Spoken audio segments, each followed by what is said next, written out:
कभी सपने दिया करते यहाँ आने के लिए। आज हम ना खड़े हैं। वाटर बोतल 40 रुपीज़ 1 लीटर। वो लेक उधर है, हम जा रहे हैं इस साइड। ऐसी रोड रही फिर तो हो गई हमारा कल्याण गाड़ी का। हार्ले की ऑफ रोडिंग भाई। एडवेंचर देखो एडवेंचर। कैलाश ये कहानी है हिंदी चीनी भाई भाई का नारा लगाकर हमारी पीठ में विश्वासघात का खंजर उतार देने वाला चीन।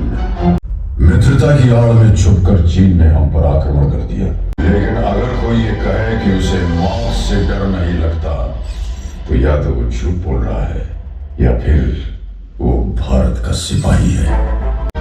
मेजर शैतान सिंह ने अपने सिपाहियों को ललकारा, काट देना या कटना, पर सौगंध है तुम्हें भारत मां की, पीछे मत हटना। तकरीबन 16 घंटों तक चले इस महासंग्राम में चीन ने 1300 सैनिक। चीन के अखबारों में भी भारतीय सैनिकों की वीरता के किस्से छपे।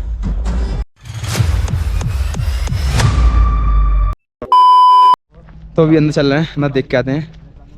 क्योंकि सारे बाइक थे यहाँ पर रुके हुए हैं, अपनी बाइक वहाँ लगा दी हमने और चल रहे हैं अंदर देखने के लिए। दिखाते हैं आपको भी निरंगला मेमोरियल। ये मुमकिन ही नहीं कि खून पर इल्जाम आ जाए। हमारे गांव में बहनें उसे राखी में बांधेगी। पलट के जंग से भाई अगर नाकाम आ जाए।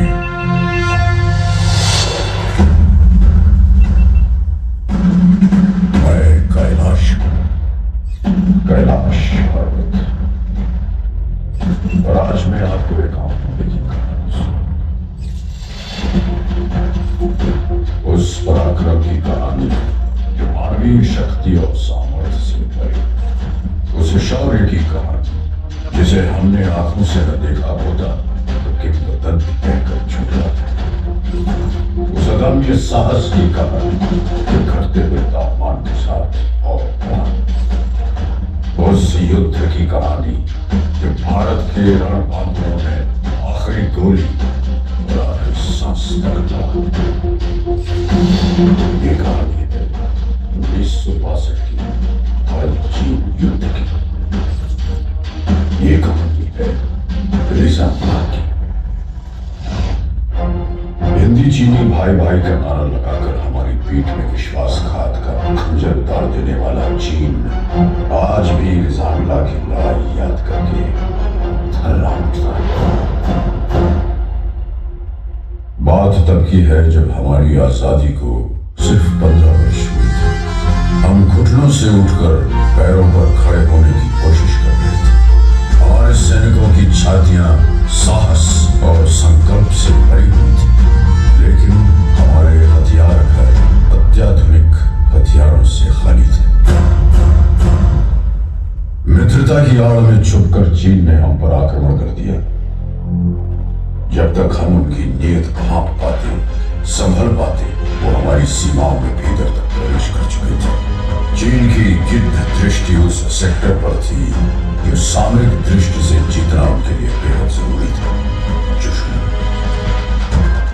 इसी के फलस्वरूप जम्मू कश्मीर के बारामूला में स्थित टेरा कमान को चुशूल सेक्टर में डिफेंसेस इख्तियार करने का हुक्म दिया गया। 2 अक्टूबर 1962 को कमान अधिकारी लेफ्टिनेंट कर्नल H.S. ढींगरा की अगुवाई में टेरा कमान ने ले पहुंचकर 114 इन्फेंट्री ब्रिगेड में रिपोर्ट किया। 13 अक्टूबर 1962 को बटालियन चुशूल एयरफील्ड की सुरक्षा के लिए रवाना हुई तथा 24 अक्टूबर 1962 तक पूरी बटालियन चुशूल में एकत्रित हो गई। यहीं चुशूल की घाटियों में समुद्र तट से 16,440 फीट की ऊंचाई पर स्थित है रिजांगला। रिजांगला दक्षिण पूर्वी दिशा में एक प्रहरी की तरह खड़ा है और चुशूल घाटी को दिन रात सुरक्षा प्रदान कर रहा है। रिजांगला पर डिफेंस इख्तियार करने की जिम्मेदारी मेरे उस पराक्रमी बेटे को सौंपी गई जिसे राजस्थान की वीर भूमि ने महाराणा प्रताप और बप्पा रावल की कहानियां सुनाकर पाला था, मेजर शैतान सिंह। दुश्मन किसी भी वक्त रिजांगला पर आक्रमण कर सकता था। उल्टी गिनती शुरू हो चुकी थी।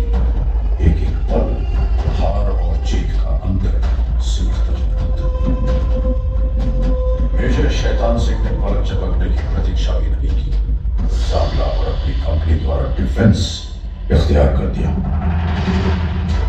इन बर्फीली घाटियों पर तापमान 0 से 40 डिग्री नीचे तक फिसल जाता है और विज्ञान कहता है कि इंसान का शरीर इतनी ठंड बर्दाश्त करने के लिए नहीं बनता। एक बार तापमान में शरीर के अंदर प्रवेश कर गया तो हृदय गति रुकने का डर है। लेकिन अगर कोई ये कहे कि उसे मौत से डर नहीं लगता तो या तो वो झूठ बोल रहा है या फिर वो भारत का सिपाही है। मेजर और उनके लड़ाकों को तापमान की नहीं, हिंदुस्तान की फिक्र थी। 18 नवंबर 1962 रात 4 बजे नायक हुकुमचंद के नेतृत्व में नंबर 8 प्लेटून के एक पेट्रोल ने भारी संख्या में दुश्मन को अपनी प्लेटून की तरफ बढ़ते देखा। उन्होंने तुरंत वेरी लाइट फायर और लाइट मशीन गन के बर्स्ट से सबको अलर्ट किया, जिसके फलस्वरूप पूरी कंपनी स्टैंड मिला गई। मेजर शैतान सिंह ने सभी प्लेटून कमांडरों को हुक्म दिया कि वो अपने अपने इलाके के आगे पेट्रोल भेजें ताकि दुश्मन के बारे में अधिक से अधिक जानकारी हासिल की जा सके। जिसके बाद तमाम पेट्रोल्स ने भारी संख्या में चीनी सैनिकों के मौजूद होने की पुष्टि की। सवेरे 5 बजे दुश्मन ने हमारे नंबर 7 और नंबर 8 पेट्रोल पर सामने से हमला बोल दिया। दुश्मन का आक्रमण बहुत भारी था, लेकिन हमारी वीरता को हल्का समझने की गलती चीनी कर चुके थे। हमने अपनी लाइट मशीन गन और मोटर्स का मुंह खोल दिया और देखते ही देखते लाशों के ढेर लगा दिए। ज्यादातर चीनी मारे गए और जो बच गए वो जान बचाकर पीछे भागे।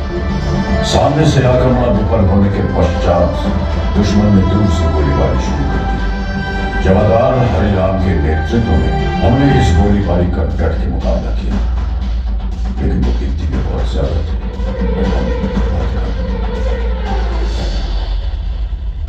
चीन की सेना ने इस इलाके पर कब्जा कर लिया और हमारे वीर सिपाही संगीनों पर सर रख के हमेशा के लिए सो गए। तभी उत्तरी छोर से नंबर 7 प्लेटून पर भी दुश्मन ने हमला बोल दिया। जवादार सुरजा ने 3 इंच मोटर सेक्शन को आगे बढ़ते दुश्मन को निशाना बनाने का हुक्म दिया। मोटर सेक्शन ने कारगर फायर डालते हुए दुश्मन को भारी नुकसान पहुंचाया। दुश्मन ने अतिरिक्त जवानों और मीडियम मशीन गन के साथ फिर से हमला किया। इस बार लड़ाई सिर्फ बंदूकों और गोलियों से नहीं, हाथों से भी लड़ी गई। कुश्तीबाज लांस नायक सिंह राम यादव ने 10 चीनी सैनिकों को बालों से पकड़कर चट्टानों पे पटक पटक कर मार डाला।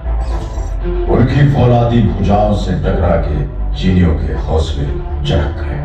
इस प्लेटून के समस्त सैनिक अटल शौर्य के साथ खड़े और हंसते हंसते वीर गति। अब दुश्मन अपने आक्रमण का रुख प्लेटून नंबर 9 की ओर मोड़ चुका था।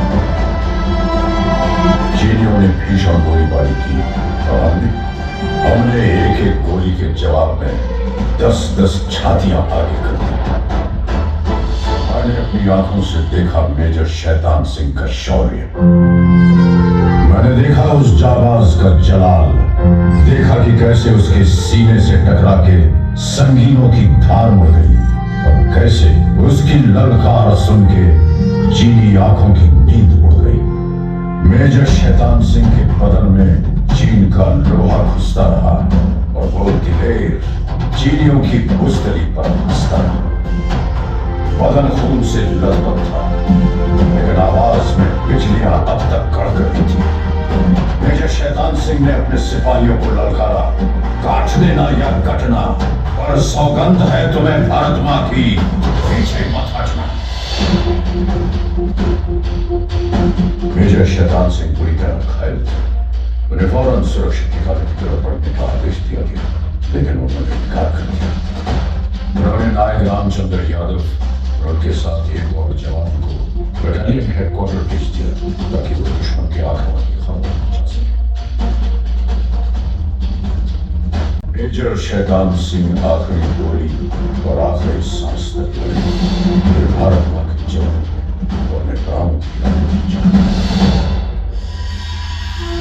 तकरीबन 16 घंटों तक चले इस महासंग्राम में चीन ने 1300 सैनिक खो दिए। चीन के अखबारों में भी भारतीय सैनिकों की वीरता के किस्से छपे।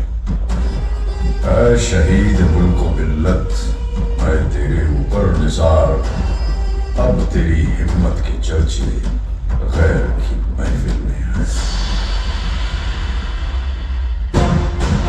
मेजर शैतान सिंह और उनके साथियों ने चीनियों की हिम्मत तोड़ दी।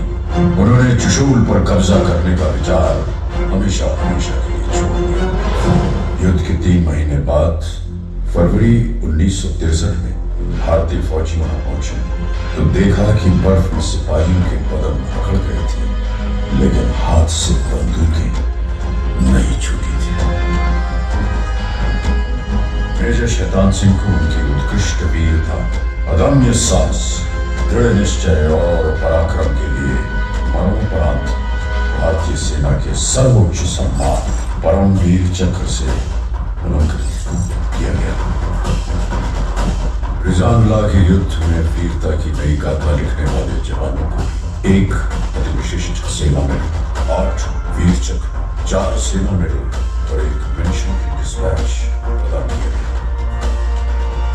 इस युद्ध की स्मृति में कठिन कमाओं की चार्ली कंपनी को पुनर्गठन के बाद रिजानला कंपनी के नाम से जाना जाता है।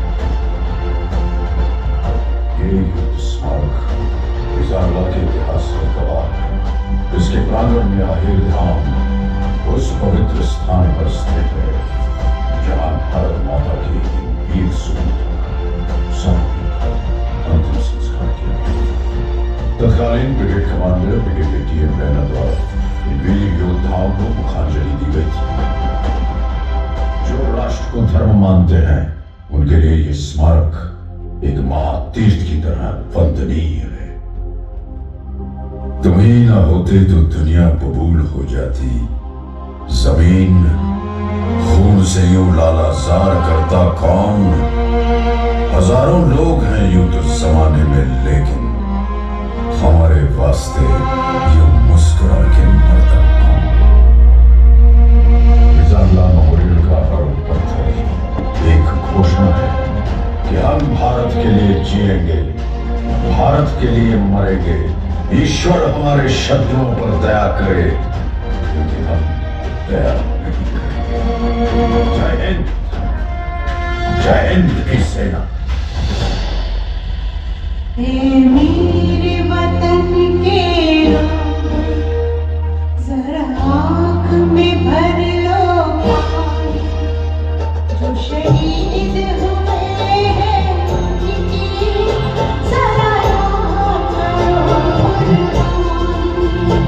तुम भूल न जाओ, इसलिए कहिएगा जो शहीद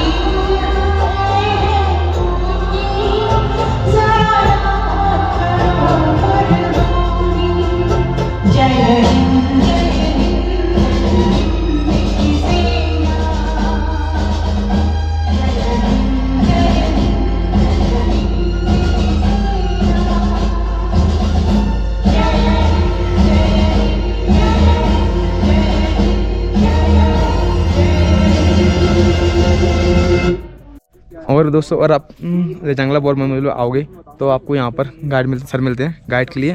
तो वो ग्रुप में बना के यहाँ गाइड करते हैं और काफ़ी अच्छा गाइड किया उन्होंने, काफ़ी कुछ बताया। जैसे कि यहाँ पर जो वार हुआ था इंडो चाइना वार 1962 का, उसमें बताया कि यहाँ पर जो यहाँ के मेजर थे शैतान सिंह, और जो उन्होंने लड़ाई लड़ी थी उसमें उन्होंने चाइना के 1000 से भी ज़्यादा 1200-1300 से ज़्यादा उनके सिपाही शहीद कर दिए थे उसमें से। और तो जो उनके अखबार थे चाइना के, उनमें उनकी अपने इंडियन आर्मी की तारीफ छप रही थी। और अपना जो चुशूल है वो पहले अपना ही था, लेकिन जो चाइना ने उसको कब्जा करने की सोची थी, उसी के चक्कर में यहाँ पर ये लड़ाई हुई थी काफ़ी ज़्यादा, लेकिन वो कब्जा नहीं कर पाए थे। और चुशूल अपने पास है अभी भी। और यहाँ पर देख सकते हो आप, यहाँ पर 14 जवान को शहीद किया गया था, मतलब उनको शतानी दे दी गई थी।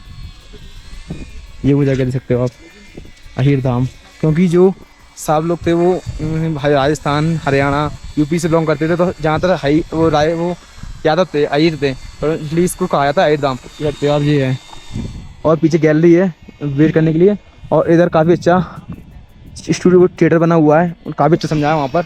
और जो लड़ाई हुई थी उसमें जो शहीद हुए थे उनका सब 3 महीने तक पहाड़ के ऊपर डला रहा था, क्योंकि बर्फ़ पड़ी थी उसमें, उनका शरीर ख़राब नहीं हुआ था। तो उसके बाद जब बाद में लड़ाई ख़त्म हुई 3 महीने बाद सभी का सब लेके आया, फिर यहाँ पर उन्होंने श्रद्धांजलि दी, और इसलिए ये जंगला बहुत मेमोरियल बनाया गया। और अंदर सामने ही सभी के शहीद के नाम लिखे हुए हैं, मैं दिखाया था वो भी आपको, जंगला मेमोरियल का लिखा हुआ है। और सामने अपना इंडियन फ्लैग, और नीचे इंडियन फ्लैग और रेजिमेंट के फ्लैग लगे हुए हैं सारे, देखते हो। और काफ़ी ज़्यादा आपको ऊपर जो ब्लैक है, ब्लैक पे पहाड़ दिख रहा हो, तो वहाँ पर अपने इंडियन आर्मी के बंकर्स बने हुए हैं, 3 से 4 बंकर्स बने हुए हैं वहाँ पर। और जो शहीद हुए थे उनके नाम लिखे हुए हैं यहाँ पर, रेड पत्थरों पे नाम लिखे गए हैं। और यहाँ पे ये बना हुआ देख सकते हो आप, रेजिमेंट का बैग लगा हुआ कुमाऊँ का 13 बटालियन द कुमाऊँ रेजिमेंट। जो हमारी सेना के जवान शहीद हुए थे उनके नाम लिखे हुए सारे, मेजर 47 सप्तनी पर लिखे हुए हैं, परमवीर चक्र से सम्मानित किया गया था। और नाथू हरिराम वी चक्र ऐसे इन्होंने लिखे हुए हैं सारे, देख सकते हो आप। और इसके अलावा यहाँ पर भी देख सकते हो आप, यहाँ पर इंग्लिश में और भी लिखे हुए हैं। टोटल 114 सिपाही अपने शहीद हुए थे।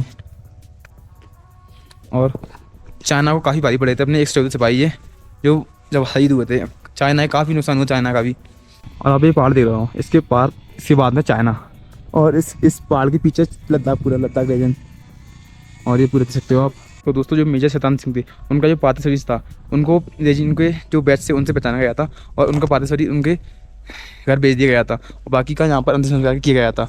और देख सकते हो यहाँ पर श्री राजनाथ कोविंद, यहाँ पर कुछ लिखा हुआ है इन्फॉर्मेशन। दिनांक 18 नवंबर 2021 को संपन्न हुआ, इसका रेनोवेशन 2021 में संपन्न हुआ था।